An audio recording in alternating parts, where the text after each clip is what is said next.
या देवी सर्वभूतेषु मां लक्ष्मी रूपेण संस्थिता नमस्तस्यै नमस्तस्यै नमस्तस्यै नमो नमः।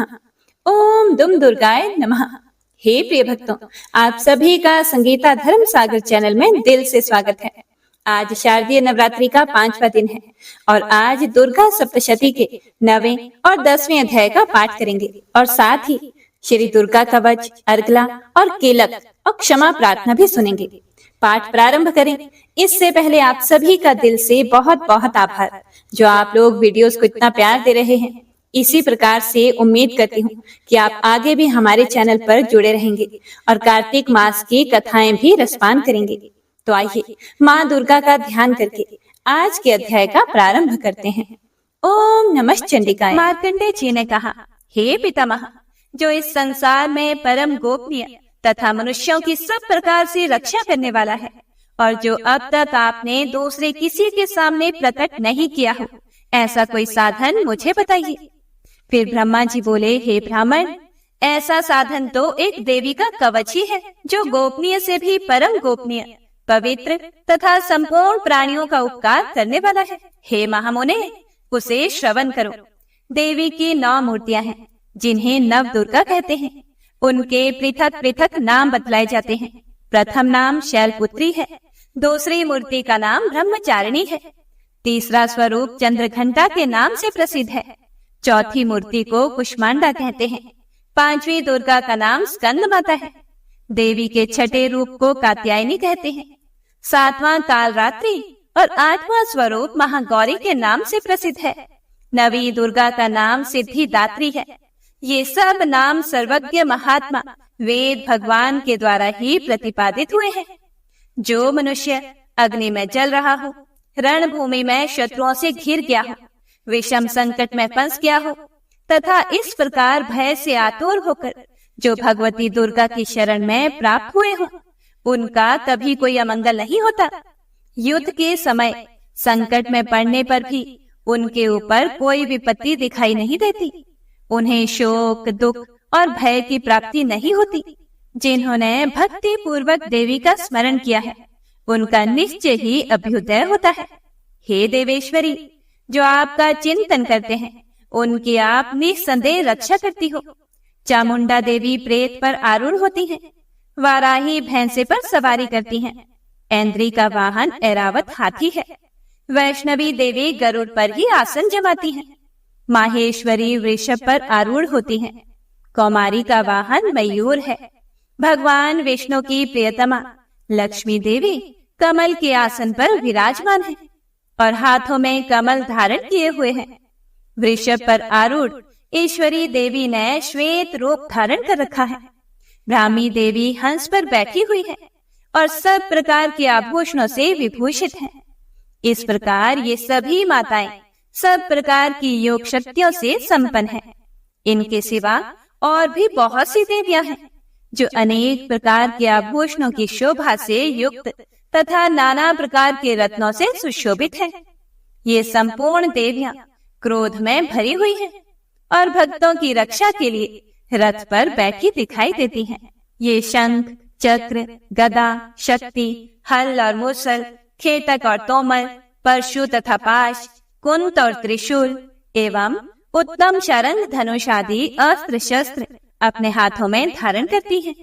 दैत्यों का शरीर का नाश करना, भक्तों को अभयदान देना और देवताओं का कल्याण करना, यही उनके शस्त्र धारण का उद्देश्य है। महान रौद्र रूप, अत्यंत घोर पराक्रम, महान बल और महान उत्साह वाली हे देवी, आप महान भय का नाश करने वाली हो। आपको नमस्कार है। आपकी ओर देखना भी कठिन है। शत्रुओं का भय बढ़ाने वाली हे जगदम्बिके, मेरी रक्षा करो। पूर्व दिशा में ऐन्द्री शक्ति मेरी रक्षा करें, अग्निकोण में अग्नि शक्ति, दक्षिण दिशा में वाराही तथा नृत्य कोण में खड्गधारिणी मेरी रक्षा करें, पश्चिम दिशा में वारुणी और वायव्य कोण में मृग पर सवारी करने वाली देवी मेरी रक्षा करें, उत्तर दिशा में कौमारी और ईशान कोण में शूल धारिणी देवी रक्षा करें। हे ब्रह्माणी, आप ऊपर की ओर से मेरी रक्षा करो और वैष्णवी देवी नीचे की ओर से मेरी रक्षा करें। इसी प्रकार शव को अपना वाहन बनाने वाली चामुंडा देवी 10 दिशाओं में मेरी रक्षा करे। जया आगे से और विजया पीछे की ओर से मेरी रक्षा करे। वाम भाग में अजिता और दक्षिण भाग में अपराजिता रक्षा करे। उद्योतिनी शिखा की रक्षा करे। उमा मेरे मस्तक पर विराजमान होकर रक्षा करे। ललाट में मालाधरी रक्षा करे और यशस्विनी देवी मेरी भौहों का संरक्षण करे। भौहों के मध्य भाग में त्रिनेत्रा और नथुनों की यम घंटा देवी रक्षा करे। दोनों नेत्रों के मध्य भाग में शंखिनी और कानों में द्वारवासिनी रक्षा करे। कालिका देवी कपोलों की तथा भगवती शांकरी कानों के मूल भाग की रक्षा करे। नासिका में सुगंधा और ऊपर के ओंठ में चर्चिका देवी रक्षा करे। नीचे के ओंठ में अमृत कला तथा जिह्वा में सरस्वती देवी रक्षा करे। कौमारी दांतों की और चंडिका कंठ प्रदेश की रक्षा करे। चित्र घंटा गले की घाटी की और महामाया तालू में रहकर रक्षा करे। कामाक्षी ठोडी की और सर्वमंगला मेरी वाणी की रक्षा करे।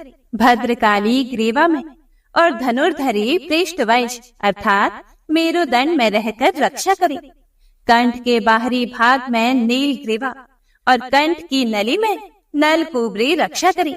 दोनों कंधों में खड़ंगिनी और मेरे दोनों भुजाओं की वज्रधारिणी रक्षा करे। दोनों हाथों में दंडिनी और उंगलियों में अंबिका रक्षा करे। शूलेश्वरी नखों की रक्षा करे। कुलेश्वरी कुक्षी अर्थात पेट में रहकर रक्षा करे। महादेवी दोनों स्तनों की और शोक विनाशिनी देवी मन की रक्षा करे। ललिता देवी हृदय में और शूल धारिणी उदर में रहकर रक्षा करे। नाभि में कामिनी और गुह्य भाग की गुहेश्वरी रक्षा करे। पूतना और कामिका लिंग की और महिषवाहिनी गुदा की रक्षा करे। भगवती कटी भाग में और विंध्यवासिनी घुटनों की रक्षा करे। संपूर्ण कामनाओं को देने वाली महाबला देवी दोनों पिंडलियों की रक्षा करे। नारसिंही दोनों घुटनों की और तेजसी देवी दोनों चरणों के पृष्ठ भाग की रक्षा करे। श्री देवी पैरों की उंगलियों में और तलवासिनी पैरों के तलुओं में रहकर रक्षा करे। अपनी दाढ़ों के कारण भयंकर दिखाई देने वाली दंष्ट्रा कराली देवी नखों की और उधर्व केशिनी देवी केशों की रक्षा करे। रोमावलियों के छिद्रों में कौबेरी और त्वचा की वागेश्वरी देवी रक्षा करे। पार्वती देवी रक्त, मज्जा, वसा, मांस, हड्डी और मेद की रक्षा करे। आंतों की काल रात्रि और पित्त की मुक्तेश्वरी रक्षा करे। मूलाधार आदि कमल कोशों में पद्मावती देवी और कप में चूड़ामणि देवी स्थित होकर रक्षा करे। नख के तेज की ज्वालामुखी रक्षा करे। जिसका किसी भी अस्त्र से भेदन नहीं हो सकता, वह अभेद्य देवी शरीर की समस्त संधियों में रहकर रक्षा करे। हे ब्रह्माणी, आप मेरे वीर्य की रक्षा करें। छत्रेश्वरी छाया की तथा धर्म धारिणी देवी मेरे अहंकार, मन और बुद्धि की रक्षा करे। हाथ में वज्र धारण करने वाली वज्रहस्ता देवी मेरे प्राण, अपान, व्यान, उदान और समान वायु की रक्षा करे। कल्याण से शोभित होने वाली भगवती कल्याण शोभना मेरे प्राण की रक्षा करे। रस, रूप, गंध, शब्द और स्पर्श इन विषयों का अनुभव करते समय योगिनी देवी रक्षा करे तथा सत्वगुण, रजोगुण और तमोगुण की रक्षा सदा नारायणी देवी करे। वाराही आयु की रक्षा करे, वैष्णवी धर्म की रक्षा करे तथा चक्रणी अर्थात चक्र धारण करने वाली देवी यश, कीर्ति, लक्ष्मी, धन तथा विद्या की रक्षा करे। हे इंद्राणी, आप मेरे गोत्र की रक्षा करें। हे चंडिके, आप मेरे पशुओं की रक्षा करो। महालक्ष्मी पुत्रों की रक्षा करें और भैरवी पत्नी की रक्षा करें। मेरे पथ की सुपथा तथा मार्ग की क्षेमकरी रक्षा करें। राजा के दरबार में महालक्ष्मी रक्षा करे तथा सब ओर व्याप्त रहने वाली विजया देवी संपूर्ण भयों से मेरी रक्षा करे। हे देवी, जो स्थान कवच में नहीं कहा गया है, अतएव रक्षा से रहित है, वह सब आपके द्वारा सुरक्षित हो, क्योंकि आप विजयशालिनी और पाप नाशिनी हो। हे प्रिय भक्तों, यदि मनुष्य अपने शरीर का भला चाहे तो बिना कवच के कहीं एक पग भी न जाए। कवच का पाठ करके ही यात्रा करे। कवच के द्वारा सब ओर से सुरक्षित मनुष्य जहाँ जहाँ भी जाता है, वहाँ वहाँ उसे धन लाभ होता है तथा संपूर्ण कामनाओं की सिद्धि करने वाली विजय की प्राप्ति होती है। वह जिस जिस अभीष्ट वस्तु का चिंतन करता है, उसको निश्चय ही प्राप्त कर लेता है। वह पुरुष इस पृथ्वी पर तुलना रहित महान ऐश्वर्य का भागी होता है। कवच से सुरक्षित मनुष्य निर्भय हो जाता है। युद्ध में उसकी पराजय नहीं होती तथा वह तीनों लोकों में पूजनीय होता है। देवी का यह कवच देवताओं के लिए भी दुर्लभ है। जो प्रतिदिन नियम पूर्वक तीनों संध्याओं के समय श्रद्धा के साथ इसका पाठ करता है, उसे दैवी कला प्राप्त होती है तथा वह तीनों लोकों में कहीं भी पराजित नहीं होता। इतना ही नहीं, वह अपमृत्यु से रहित होकर 100 से भी अधिक वर्षों तक जीवित रहता है। मकरी, चेचक और कोढ़ आदि उसकी संपूर्ण व्याधियां नष्ट हो जाती हैं। कन्नेर, भांग, अफीम, धतूरे आदि का स्थावर विष, सांप और बिच्छू आदि के काटने से चढ़ा हुआ जंगम विष तथा अहिफेन और तेल के संयोग आदि से बनने वाला कृत्रिम विष, ये सभी प्रकार के विष दूर हो जाते हैं। उनका कोई असर नहीं होता। इस पृथ्वी पर मारण, मोहन आदि जितने अभिचारिक प्रयोग होते हैं तथा इस प्रकार के जितने मंत्र यंत्र होते हैं, वे सब इस कवच को हृदय में धारण कर लेने पर उस मनुष्य को देखते ही नष्ट हो जाते हैं। ये ही नहीं, पृथ्वी पर विचरने वाले ग्राम देवता, आकाशचारी देव विशेष, जल के संबंध से प्रकट होने वाले गण, उपदेश मात्र से सिद्ध होने वाले निम्न कोटि के देवता, अपने जन्म के साथ प्रकट होने वाले देवता, कुल देवता, माला, डाकिनी, शाकिनी, अंतरिक्ष में विचरने वाली अत्यंत बलवती भयानक डाकनिया, ग्रह, भूत, पिशाच, यक्ष, गंधर्व, राक्षस, ब्रह्म राक्षस, बेताल, कुष्मांड और भैरव आदि अनिष्टकारक देवता भी हृदय में कवच धारण किए रहने पर उस मनुष्य को देखते ही भाग जाते हैं। कवचधारी पुरुष को राजा से सम्मान वृद्धि प्राप्त होती है। यह कवच मनुष्य के तेज की वृद्धि करने वाला और उत्तम है। कवच का पाठ करने वाला पुरुष अपनी कीर्ति से विभूषित भूतल पर अपने सुयश के साथ साथ वृद्धि को प्राप्त होता है। जो पहले कवच का पाठ करके उसके बाद सप्तशती चंडी का पाठ करता है, उसकी जब तक वन, पर्वत और काननों सहित यह पृथ्वी टिकी रहती है, तब तक यहाँ पुत्र, पौत्र आदि संतान परंपरा बनी रहती है। फिर देह का अंत होने पर वह पुरुष भगवती महामाया के प्रसाद से उस नित्य परम पद को प्राप्त होता है, जो देवताओं के लिए भी दुर्लभ है।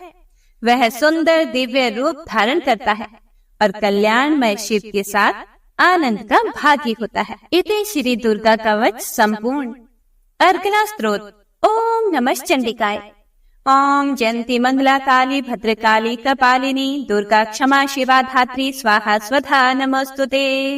मार्कंडेय जी कहते हैं, जयंती, मंगला, काली, भद्रकाली, कपालिनी, दुर्गा, क्षमा, शिवा, धात्री, स्वाहा और स्वधा, इन नामों से प्रसिद्ध हे जगदम्बिके, आपको मेरा नमस्कार हो।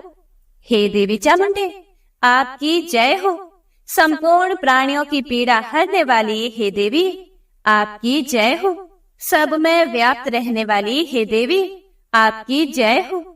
हे कालरात्रि, आपको नमस्कार है। मधु और कैटभ को मारने वाली तथा ब्रह्मा जी को वरदान देने वाली हे देवी, आपको नमस्कार है। आप मुझे रूप दो, जय दो, यश दो और काम क्रोध आदि शत्रुओं का नाश करो। महिषासुर का नाश करने वाली तथा भक्तों को सुख देने वाली हे देवी, आपको नमस्कार है। आप रूप दो, जय दो, यश दो और काम क्रोध आदि शत्रुओं का नाश करो। रक्त बीज का वध और चंड मुंड का विनाश करने वाली हे देवी, आप रूप दो, जय दो, यश दो और काम क्रोध आदि शत्रुओं का नाश करो। शुंभ और निशुंभ तथा धूम्रलोचन का मर्दन करने वाली हे देवी, आप रूप दो, जय दो, यश दो और काम क्रोध आदि शत्रुओं का नाश करो। सबके द्वारा वंदित युगल चरणों वाली तथा संपूर्ण सौभाग्य प्रदान करने वाली हे देवी, आप रूप दो, जय दो, यश दो और काम क्रोध आदि शत्रुओं का नाश करो। हे देवी, आपके रूप और चरित्र अचिंत्य है। आप समस्त शत्रुओं का नाश करने वाले हो। रूप दो, जय दो, यश दो और काम क्रोध आदि शत्रुओं का नाश करो। पापों को दूर करने वाली हे चंडिके, जो भक्ति पूर्वक आपके चरणों में सर्वदा मस्तक झुकाते हैं, उन्हें रूप दो, जय दो, यश दो और उनके काम क्रोध आदि शत्रुओं का नाश करो। रोगों का नाश करने वाली हे चंडिके, जो भक्ति पूर्वक आपकी स्तुति करते हैं, उन्हें रूप दो, जय दो, यश दो और उनके काम क्रोध आदि शत्रुओं का नाश करो। हे चंडिके, इस संसार में जो भक्ति पूर्वक आपकी पूजा करते हैं, उन्हें रूप दो, जय दो, यश दो और उनके काम क्रोध आदि शत्रुओं का नाश करो।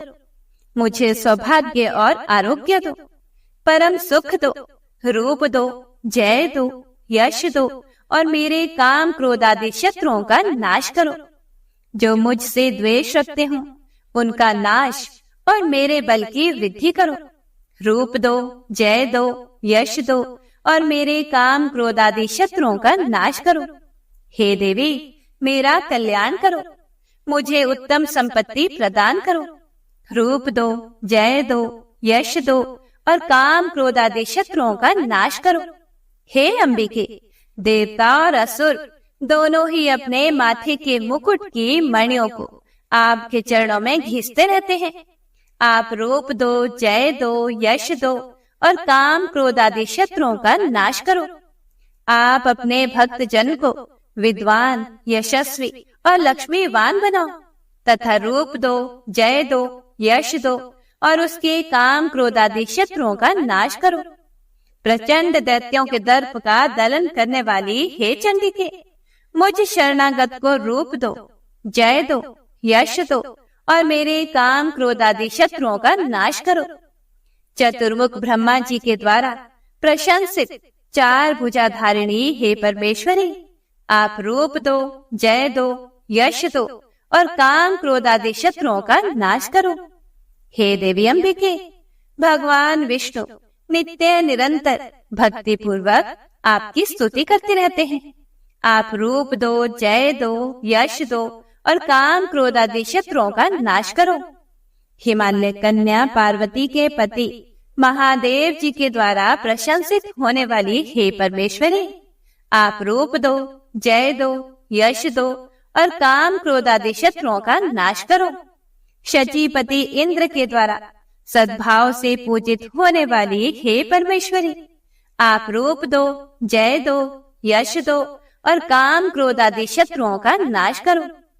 प्रचंड भुज दंडों वाले दैत्यों का घमंड चोर चोर करने वाली हे देवी, आप रूप दो, जय दो, यश दो और काम क्रोध आदि शत्रुओं का नाश करो।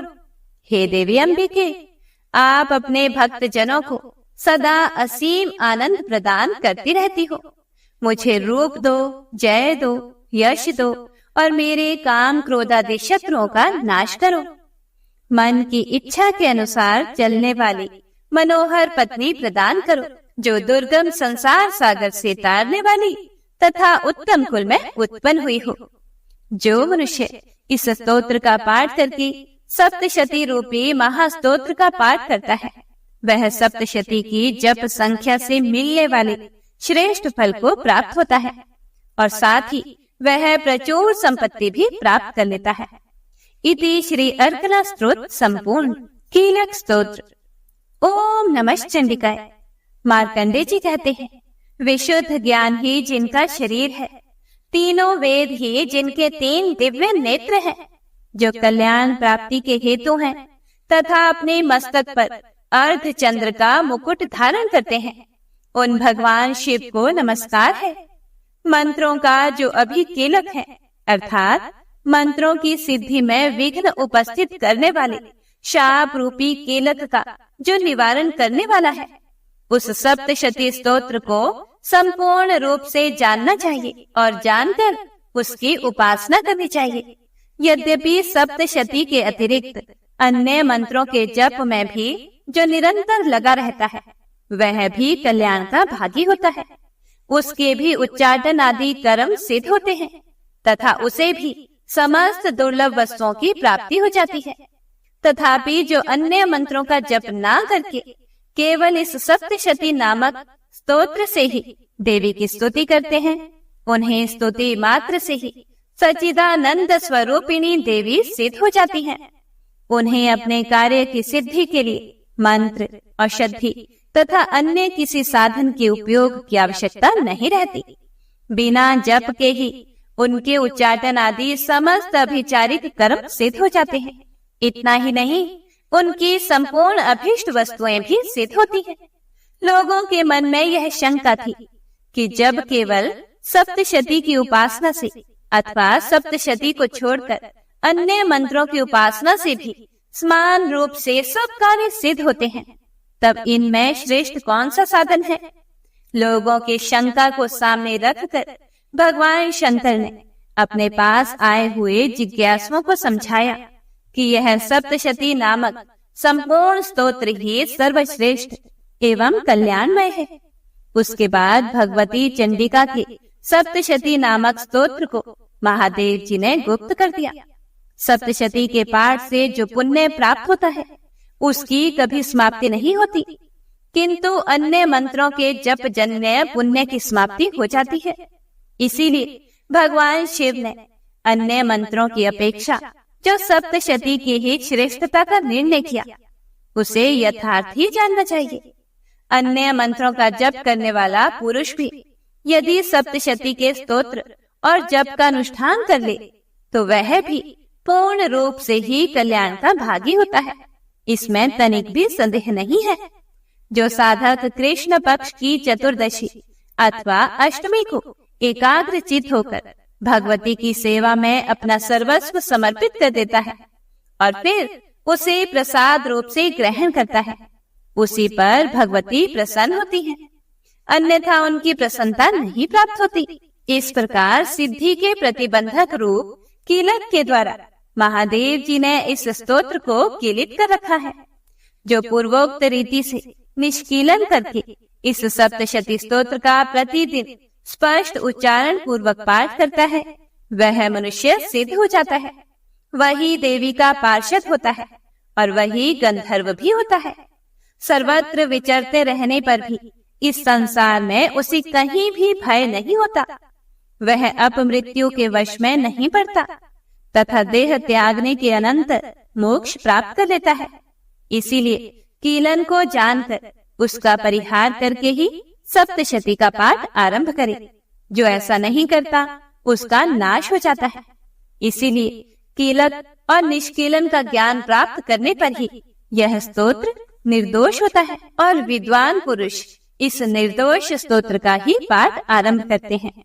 स्त्रियों में जो कुछ भी सौभाग्य आदि दृष्टिगोचर होता है, वह सब देवी के प्रसाद का ही फल है। इसीलिए इस कल्याणमय स्तोत्र का सदा जप करना चाहिए।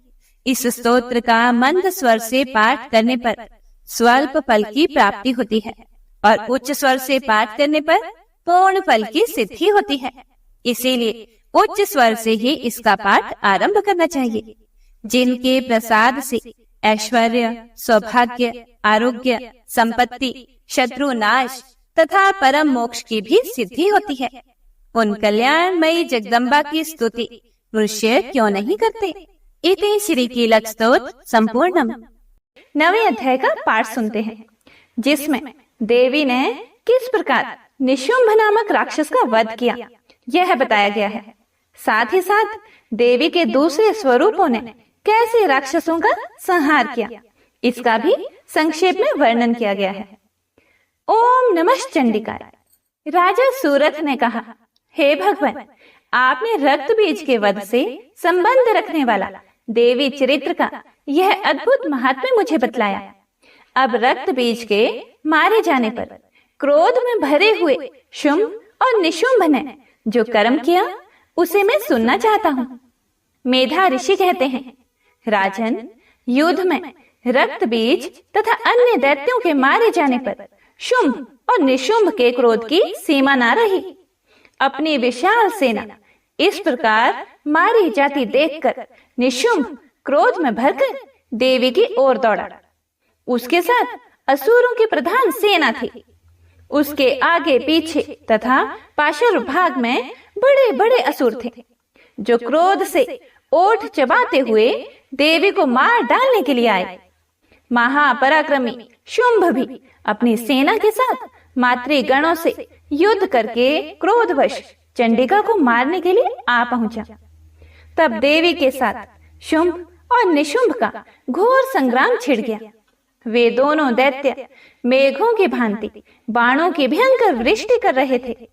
उन दोनों के चलाए हुए बाणों को चंडिका ने अपने बाणों के समूह से तुरंत काट डाला और शस्त्र समूहों की वर्षा करके उन दोनों दैत्यपतियों के अंगों में भी चोट पहुंचाई। निशुंभ ने तीखी तलवार और चमकती हुई ढाल लेकर देवी के वाहन सिंह के मस्तक पर प्रहार किया। अपने वाहन को चोट पहुंचने पर देवी ने क्षुरप्र नामक बाण से निशुंभ की तलवार तुरंत ही काट डाली और उसकी ढाल को भी, जिसमें 8 चांद जड़े थे, खंड खंड कर दिया। ढाल और तलवार के कट जाने पर उस असुर ने शक्ति चलाई। देवी ने चक्र से उसके भी 2 टुकड़े कर दिए। अब तो निशुंभ क्रोध से जल उठा और उस दानव ने देवी को मारने के लिए शूल उठाया, किंतु देवी ने समीप आने पर उसे भी मुक्के से मारकर चूर कर दिया। तब उसने गदा घुमाकर चंडी के ऊपर चलाई, परंतु वह भी देवी के त्रिशूल से कटकर भस्म हो गई। उसके बाद दैत्यराज निशुंभ को फरसा हाथ में लेकर आते देखकर देवी ने बाण समूहों से घायल कर उसे धरती पर सुला दिया। उस भयंकर पराक्रमी भाई निशुंभ के धराशाही हो जाने पर शुंभ को बड़ा क्रोध हुआ और अंबिका का वध करने के लिए वह आगे बढ़ा। रथ पर बैठे बैठे ही उत्तम आयुधों से सुशोभित अपनी बड़ी बड़ी 8 अनुपम भुजाओं से समूचे आकाश को ढंक कर वह अद्भुत शोभा पाने लगा। उसे आते देखकर देवी ने शंख बजाया और धनुष की प्रत्यंचा खींचकर गर्जना की। साथ ही अपने घंटे के शब्द से, जो समस्त असुर सैनिकों का तेज नष्ट करने वाला था, संपूर्ण दिशाओं को व्याप्त कर दिया। उसके बाद सिंह ने भी अपनी दहाड़ से, जिसे सुनकर बड़े बड़े गजराजों का महान मद दूर हो जाता था, आकाश, पृथ्वी और 10 दिशाओं को गूंजा दिया। फिर काली ने आकाश में उछलकर अपने दोनों हाथों से पृथ्वी पर आघात किया। उससे ऐसा भयंकर शब्द हुआ जिससे पहले के सभी शब्द शांत हो गए। तत्पश्चात शिव दूती ने दैत्यों के लिए अमंगलजनक अट्टहास किया। इन शब्दों को सुनकर समस्त असुर थर्रा उठे, किंतु शुंभ को बड़ा क्रोध हुआ। उस समय देवी ने जब शुंभ को लक्ष्य करके कहा, ओ दुरात्मन, खड़ा रह, खड़ा रह, तभी आकाश में खड़े हुए देवता बोल उठे, जय हो, जय हो। फिर शुंभ ने वहां आकर ज्वालाओं से युक्त अत्यंत भयानक शक्ति चलाई। अग्निमय पर्वत के समान आती हुई उस शक्ति को देवी ने काट दिया। उस समय शुंभ के सिंहनाद से तीनों लोग गूंज उठे। हे राजन, उसकी प्रतिध्वनि से वज्रपात के समान भयानक शब्द हुआ। शुंभ के चलाए हुए बाणों को देवी ने और देवी के चलाए हुए बाणों को शुंभ ने सैकड़ों टुकड़े कर दिए। तब क्रोध में भरी हुई चंडिका ने शुंभ को शूल से मारा। उसके आघात से मूर्छित होकर वह पृथ्वी पर गिर पड़ा। इतने में ही निशुंभ को चेतना हुई और उसने धनुष हाथ में लेकर बाणों से देवी काली तथा सिंह को घायल कर डाला। फिर उस दैत्यराज ने 10,000 बाहें बनाकर चक्रों के प्रहार से चंडिका को आच्छादित कर दिया। तब दुर्गम पीड़ा का नाश करने वाली भगवती दुर्गा ने कुपित होकर अपने बाणों से उन चक्रों तथा बाणों को काट गिराया। यह देखकर निशुंभ दैत्य सेना के साथ चंडिका का वध करने के लिए हाथ में गदा लेकर बड़े वेग से दौड़ा।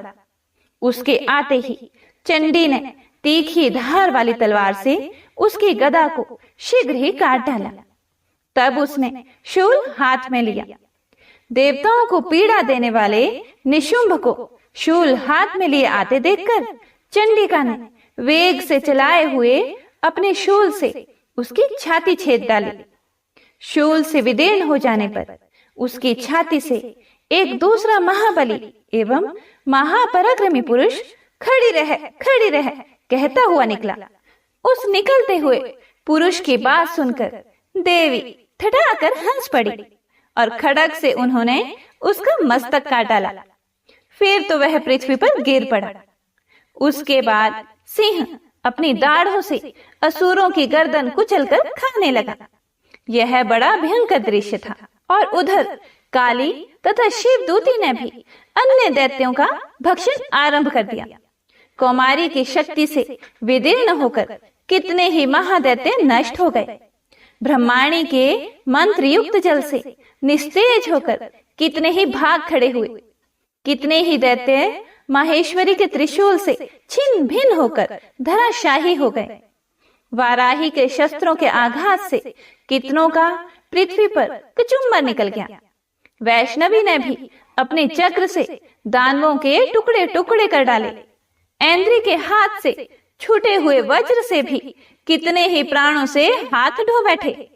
कुछ असुर नष्ट हो गए, कुछ उस महायुद्ध से भाग गए तथा कितने ही काली, शिवदूती तथा सिंह के ग्रास बन गए।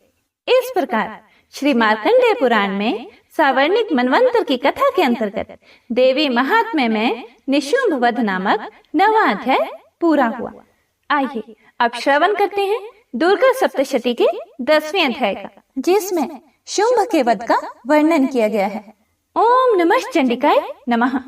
ऋषि कहते हैं, हे राजन, अपने प्राणों के समान प्यारे भाई निशुंभ को मारा गया देखकर तथा सारी सेना का संहार होता जानकर शुंभ ने कुपित होकर कहा कि हे दुष्ट दुर्गे, तू बल के अभिमान में आकर झूठ मूठ का घमंड ना दिखा। तू बड़ी मानिनी बनी हुई है, किंतु दूसरी स्त्रियों के बल का सहारा लेकर लड़ती है। देवी बोली, ओ दुष्ट, मैं अकेली ही हूं। इस संसार में मेरे सिवा दूसरी कौन है? देख, ये मेरी ही विभूतियां हैं, इसीलिए मुझ में ही प्रवेश कर रही हैं। तदंतर ब्रह्माणी आदि समस्त देवियां अंबिका देवी के शरीर में लीन हो गई। उस समय केवल अंबिका देवी ही रह गई। देवी बोली, मैं अपनी ऐश्वर्य शक्ति से अनेक रूपों में यहाँ उपस्थित हुई थी। उन सब रूपों को मैंने समेट लिया है। अब अकेली ही युद्ध में खड़ी हूं। तुम भी स्थिर हो जाओ। ऋषि कहते हैं, तदंतर देवी और शुंभ दोनों में सब देवताओं तथा दानवों के देखते देखते ही भयंकर युद्ध छिड़ गया। बाणों की वर्षा तथा तीखे शस्त्रों एवं दारुण अस्त्रों के प्रहार के कारण उन दोनों का युद्ध सब लोगों के लिए बड़ा भयानक प्रतीत हुआ। उस समय अंबिका देवी ने जो सैकड़ों दिव्य अस्त्र छोड़े, उसे दैत्यराज शुंभ ने उनके निवारक अस्त्रों द्वारा काट डाला। इसी प्रकार शुंभ ने भी जो दिव्य अस्त्र चलाए, उन्हें परमेश्वरी ने भयंकर ओंकार शब्द के उच्चारण आदि द्वारा खेल खेल में ही नष्ट कर डाला। तब उस असुर ने सैकड़ों बाणों से देवी को आच्छादित कर दिया। यह देखकर क्रोध में भरी हुई उन देवी ने भी बाण मारकर उसका धनुष काट डाला। धनुष कट जाने पर फिर दैत्यराज ने शक्ति हाथ में ली, किंतु देवी ने चक्र से उसके हाथ की शक्ति को भी काट गिराया। तत्पश्चात दैत्यों के स्वामी शुंभ ने 100 चांद वाली चमकती हुई ढाल और तलवार हाथ में लेकर उस समय देवी पर धावा किया। उसके आते ही चंडिका ने अपने धनुष से छोड़े हुए तीखे बाणों द्वारा उसकी सूर्य किरणों के समान उज्जवल ढाल और तलवार को तुरंत ही काट गिराया। फिर उस दैत्य के घोड़े और सारथी मारे गए। धनुष तो पहले ही कट चुका था। अब उसने अंबिका को मारने के लिए उद्यत होकर भयंकर मुदगर हाथ में लिया। उसे आते देखकर देवी ने अपने तीक्ष्ण बाणों से उसका मुदगर भी काट डाला। इतना होने पर भी वह असुर मुक्का तान कर बड़े वेग से देवी की ओर झपटा। उस दैत्य राज ने देवी की छाती में मुक्का मारा। तब उन देवी ने भी उसकी छाती में एक चांटा जड़ दिया। देवी का थप्पड़ खाकर दैत्यराज शुंभ पृथ्वी पर गिर पड़ा, किंतु पुनः सहसा पूर्ववत उठकर खड़ा हो गया। फिर वह उछला और देवी को ऊपर ले जाकर आकाश में खड़ा हो गया। तब चंडिका आकाश में भी बिना किसी आधार के ही शुंभ के साथ युद्ध करने लगी। उस समय दैत्य और चंडिका आकाश में एक दूसरे से लड़ने लगे। उनका वह युद्ध सिद्ध और मुनियों को विस्मय में डालने वाला हुआ। फिर अंबिका ने शुंभ के साथ बहुत देर तक युद्ध करने के बाद उसे उठाकर घुमाया और पृथ्वी पर पटक दिया। पटके जाने पर पृथ्वी पर आने के बाद वह दुष्ट आत्मा दैत्य पुनः चंडिका का वध करने के लिए उनकी ओर बड़े वेग से दौड़ा। तब समस्त दैत्यों के राजा शुंभ को अपनी ओर आते देखकर देवी ने त्रिशूल से उसकी छाती छेद कर उसे पृथ्वी पर गिरा दिया।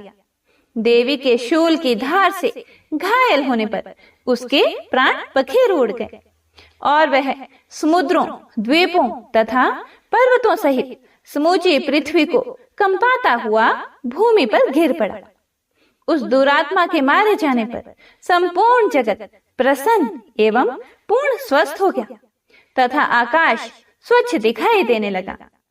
पहले जो उत्पात सूचक मेघ और उल्कापात होते थे वे सब शांत हो गए तथा उस दैत्य के मारे जाने पर नदियां भी ठीक मार्ग से बहने लगी। उस समय शुंभ की मृत्यु के बाद संपूर्ण देवताओं का हृदय हर्ष से भर गया और गंधर्वगण मधुर गीत गाने लगे और दूसरे गंधर्व बाजे बजाने लगे और अप्सराएं नाचने लगी। पवित्र वायु बहने लगी, सूर्य की प्रभा उत्तम हो गई, अग्निशाला की बुझी हुई आग अपने आप प्रज्वलित हो उठी तथा संपूर्ण दिशाओं के भयंकर शब्द शांत हो गए। इस प्रकार श्री मार्कंडेय पुराण में सावर्णिक मनवंतर की कथा के अंतर्गत देवी महात्म्य में शुंभ वध नामक 10वां अध्याय पूर्ण हुआ। ओम नमः चंडिकाय। क्षमा प्रार्थना। हे परमेश्वरी, मेरे द्वारा रात दिन सहस्त्रों अपराध होते रहते हैं। यह मेरा दास है, ऐसा समझकर मेरे उन अपराधों को आप कृपा पूर्वक क्षमा करो। हे परमेश्वरी, मैं आवाहन नहीं जानती, विसर्जन करना नहीं जानती तथा पूजा करने का ढंग भी नहीं जानती, क्षमा करो। हे देवी सुरेश्वरी, मैंने जो मंत्रहीन, क्रियाहीन और भक्तिहीन पूजन किया है वह सब आपकी कृपा से पूर्ण हो। सैकड़ों अपराध करके भी जो आपकी शरण में जाकर जगदम्ब कहकर पुकारता है उसे वही गति प्राप्त होती है जो ब्रह्मा आदि देवताओं के लिए भी सुलभ नहीं है। हे जगदम्बिके, मैं अपराधी हूँ किंतु आपकी शरण में आई हूँ। इस समय दया की पात्र हूँ, आप जैसा चाहो वैसा करो। हे देवी परमेश्वरी, अज्ञान से, भूल से अथवा बुद्धि भ्रांत होने के कारण मैंने जो न्यूनता या अधिकता कर दी हो वह सब क्षमा करो और मुझ पर प्रसन्न हो। सच्चिदानंद स्वरूपा परमेश्वरी, जगन्माता कामेश्वरी, आप प्रेम पूर्वक मेरी यह पूजा स्वीकार करो और मुझ पर प्रसन्न रहो। हे देवी, हे सुरेश्वरी, आप गोपनीय से भी गोपनीय वस्तु की रक्षा करने वाली हो। मेरे निवेदन किए हुए इस जप को ग्रहण करो। आपकी कृपा से मुझे सिद्धि प्राप्त हो।